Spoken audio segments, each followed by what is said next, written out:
How is it going, guys? We have an awesome new series coming up on the channel that we are calling RPG Me.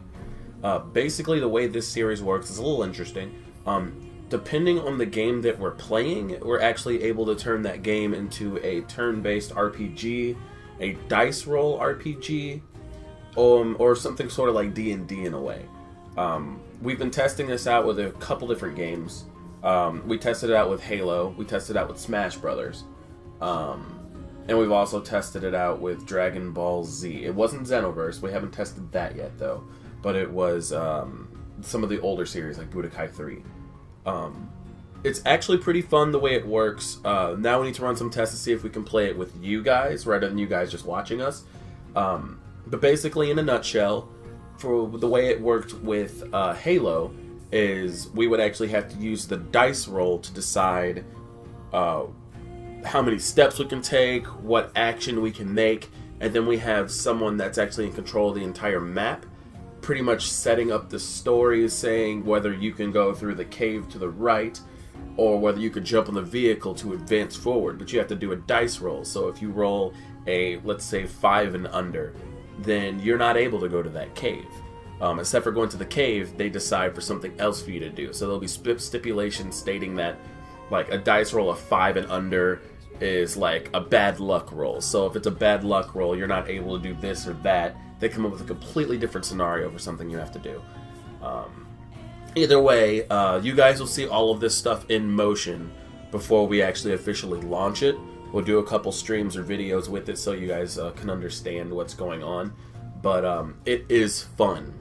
We did the Halo one with a couple friends locally at my house, and that took 2 hours. It was just super intense because like we were on Master Chief Collection. It was a level from Halo 3 that I can't remember the name of.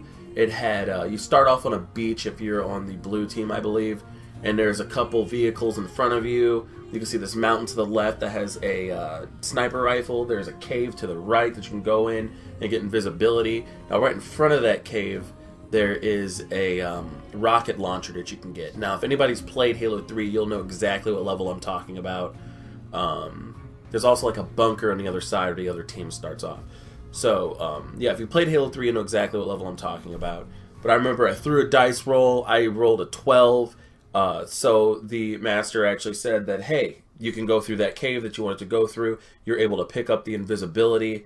Will you do this? And I'm like, yeah, I'm going to do that. So I, went through the cave. I got my invisibility. I had to stop. Because they decide when you stop. So when I stopped, the other person rolled.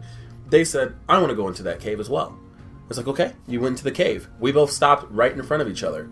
And so we had to do a dice roll to decide who gets to shoot, how long you get to shoot, or what weapon you want to do. So you get the chance to say, this is what I want to do. What do I have to roll to do it? And so you do the roll. If you fail the roll, you either get a chance to flee or try and stand your ground with the hope that the other person's roll isn't enough to take you out.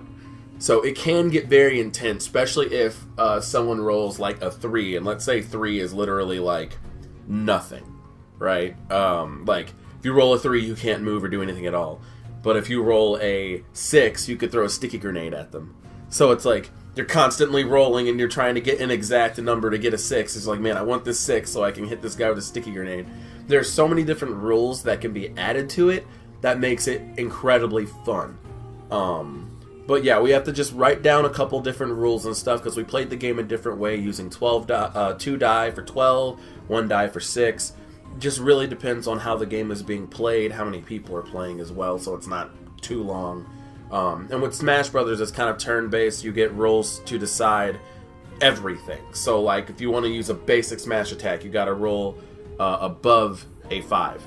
If you want to do a defense, basically, so if someone rolls above a 5 to do a smash attack, it gives the other person a chance to roll in order to dodge or get out of the way of it. But if they roll under, they have to receive that attack. But either way, I'm sure it sounds confusing, and you guys will see exactly how all this stuff works here pretty soon. But yeah, I'm really excited to launch RPG Me. It's going to be great, and I'm pretty sure everybody's going to love it, especially if you get a chance to be a part of it. But yeah, thank you for listening to me ramble on and most likely repeat myself about a lot of the features that are going on with RPG Me. But I am incredibly excited. And if you have any questions, just let me know. Or if you have suggestions, let me know as well. Because I'm open to more ideas to add to RPG Me. But yeah, like I said, soon we will have more details for you in a visual so you kind of have a better understanding. Alright, thanks for listening, guys.